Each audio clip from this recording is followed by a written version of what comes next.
Barbie Forteza may ginawa na hindi inaasahan ni David Licauco. Ano ito ating alamin?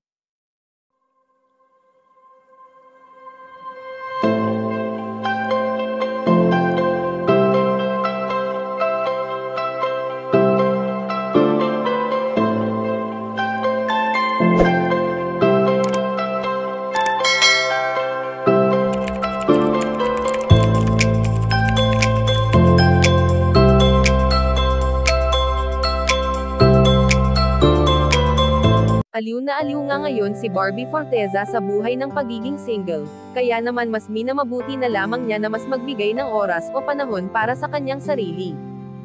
Hindi naman lingid sa ating kaalaman kung gaano ka-busy si Barbie Forteza sa lahat ng kanyang mga ganap sa buhay, ngunit hindi naman may kakaila na hindi niya napapabayaan ang kanyang sarili bagkus ay mas blooming pa nga ito ngayon. Bagamat bibihira na lamang natin makita sa iisang screen ang tambalang barde na sina Barbie Forteza at David Licauco, ngunit hindi naman sila nawawalan ng oras upang kamustahin ang bawat isa lalo na nga at kakaiba ang closeness na namamagitan sa kanila ngayon.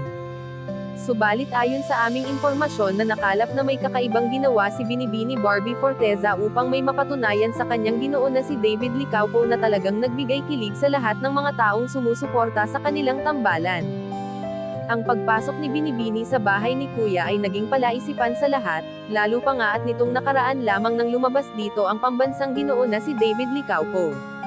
Pagpapatunay lamang ito na kung ano ang kayang gawin ni Ginoo ay kaya rin gawin ni Binibini at maugong na pinag-uusapan ngayon online ang balitang muling pagpasok ni David Licauco sa bahay ni Kuya, upang makasama si Barbie Forteza.